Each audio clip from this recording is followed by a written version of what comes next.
"If I buy all these sweets, will you marry me?" The millionaire joked, but the vendor's answer left him speechless. Before we begin this journey, tell us in the comments, which city are you watching from? And at the end, don't forget to rate this story from 0 to 10. Enjoy the story, everyone. Logan Parker was crossing the street with his hands in his pockets, dodging bachelorette parties in pink cowboy hats. He shouldn't have been there. He had meetings, contracts, and 3 ignored calls waiting for him. But at 29 years old, with a fortune most couldn't spend in 3 lifetimes, Logan was tired of being in control. He wanted to breathe something different from the freezing air conditioning of his boardroom. That's when he saw the stand. It was a small, red and white striped awning, completely out of place among the noisy bars. It was filled with handmade cupcakes, brownies, and jars of colorful candy. But it wasn't the sweets that made Logan stop. It was her.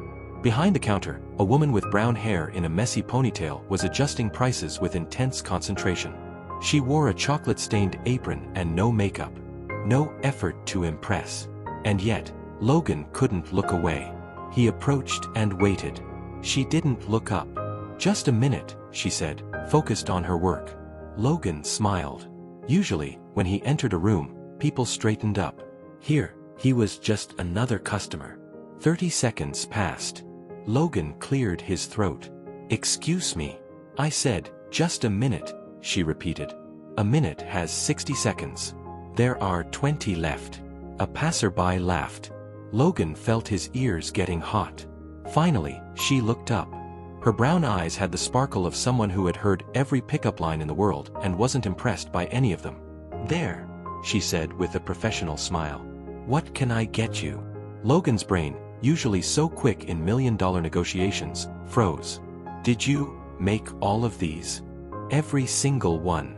I wake up at 4 o'clock in the morning for this." 4 a.m.? That's inhumane, Logan frowned. "It's dedication. But I understand some people don't know the difference." Logan laughed, genuinely surprised. "Are you always like this with customers?" "Only with the ones who stare instead of buying." She crossed her arms, waiting. An idea flashed in Logan's mind, an idea he probably should have swallowed along with his pride. "How much for all of this?" he asked, gesturing to the entire stand. She blinked. "All of it. Everything. Every sweet, every cookie." "How much?" She sighed, doing a quick calculation. "It would be around $800. Logan pulled out his wallet as if $800 were pocket change. "Done." Her eyes widened for a second. "Are you serious?" "I'm always serious when it comes to sweets." Logan leaned in, lowering his voice. "Let me rephrase. If I buy all these sweets, will you marry me?" Silence. The world seemed to stop. And then, Haley Brooks did the one thing Logan didn't expect. She laughed. Not a flattered laugh, but a loud, incredulous laugh.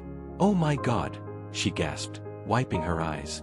"Does that actually work on anyone? The credit card, the perfume commercial look, the marriage proposal as a business offer. Is that your strategy?" Logan stammered, something he hadn't done since he was 15. Haley leaned forward, mirroring his position with sharp irony. "Let me explain something to you, Prince Charming. You'll only win a yes from a woman like me when you learn that not everything can be solved by buying it." The crowd around them erupted. A guy in a football jersey slapped his leg, the bachelorette party cheered. Logan Parker, the man who faced boards of directors without breaking a sweat, felt his face burn. "I didn't mean." "You did," Haley interrupted. "You wanted to impress. But you chose the wrong person, the wrong place, and the wrong strategy." She stepped back, smoothing her apron. "Now, if you want to buy something, the walnut brownie is the best. If you want to recover your dignity, you'll need to move aside. There's a customer behind you." Logan stepped away, dazed. He turned to leave, but Haley's voice stopped him. "Hey, Prince." She tossed a wrapped brownie toward him. "On the house. To make up for the public humiliation." "Thanks. I think," Logan muttered. "Go in peace. And next time, try, 'Hi, my name is' before proposing." Logan walked away, biting into the brownie. It was, annoyingly, the best thing he had ever tasted. He couldn't stop thinking about her. Nobody talked to him that way. Nobody dismantled his charm so easily. He spent the entire night rehearsing in front of his mirror. Poses, phrases, trying to look natural. It was the lowest point of his adult life. The next day, Logan returned. He was sweating as he approached the stand. "Let me guess," Haley said without looking up. "You came back to ask for my grandmother's hand this time?" "Actually," Logan said, ears turning red, "I came to buy a cupcake. Just one." Haley finally looked at him. "Look at that." Prince Charming learned moderation. $3.50. Logan handed her a $20 bill. "Keep the change." "Or," she countered, "you could learn to use smaller bills like a normal person." She began counting out his change in coins with painful slowness.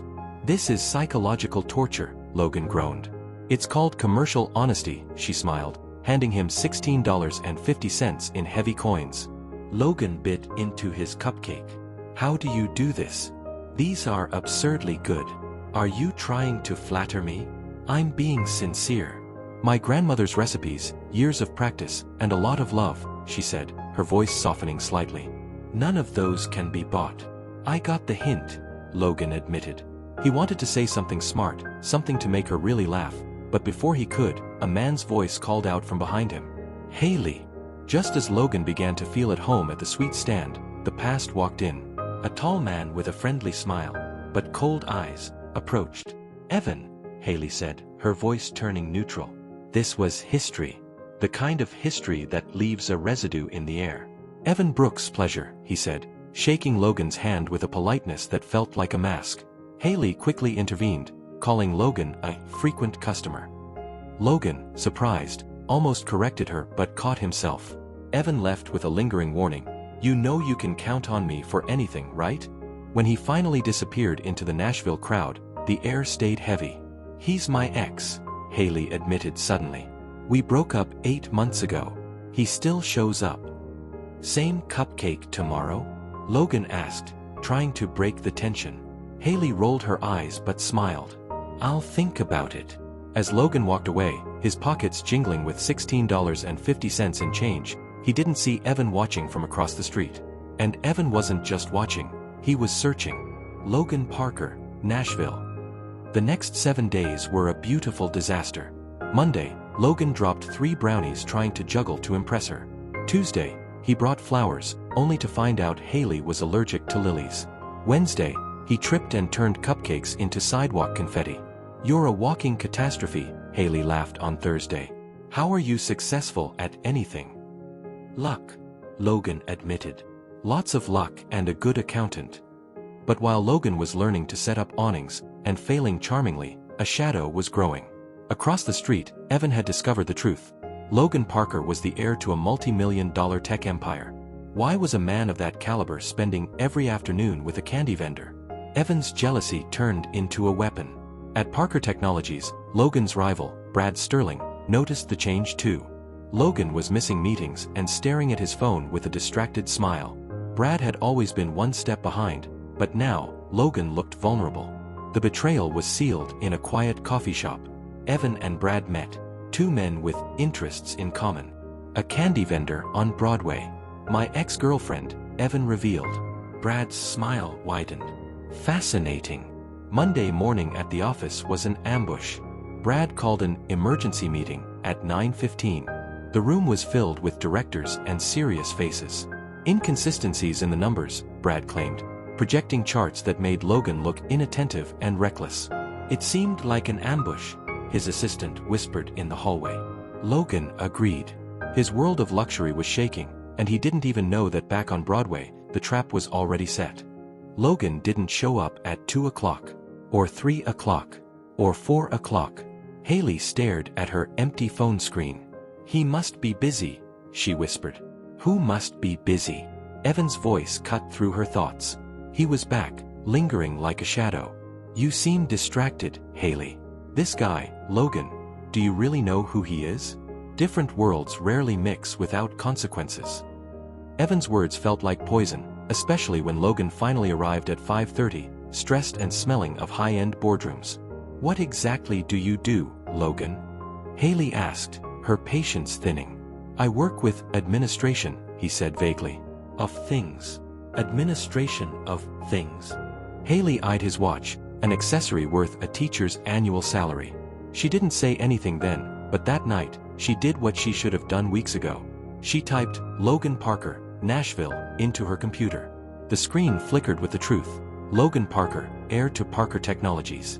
Net worth, $300 million. The man who couldn't tell vanilla from chocolate was one of the city's most powerful bachelors. Haley didn't sleep that night. The next afternoon, the air at the stand was cold. Hi, Logan said, his usual smile fading when he saw her face. Hi, Haley replied, her voice like ice. You found out, Logan sighed. It wasn't a question. Why didn't you tell me? $300 million is a pretty big thing to administer, don't you think? Logan leaned against the counter, looking smaller than his fortune. Because I wanted you to know me. Not the name, not the company. Just me. And who are you, exactly? I'm a guy who was 23 when his father died and left him an empire he didn't know how to run, Logan admitted, his voice breaking. I've spent every day since then trying not to fail a man who isn't here to see it. This stand, it's the only place where I don't have to be the CEO. I can just be the guy who makes an incredible woman laugh. Haley looked at him, the anger melting into something deeper. But before she could respond, Logan's phone screamed with urgency. It was Brad Sterling. The board meeting was happening now. The ambush was ready. Logan looked at Haley, then at his phone. He was about to lose his father's company. Go, Haley said softly. Go save your legacy. I'll be back, Logan promised. You better be. You still owe me for that crooked awning. As Logan sped toward the skyscraper that bore his name, he realized he wasn't just fighting for a company anymore. He was fighting for the life he found at a small candy stand on Broadway.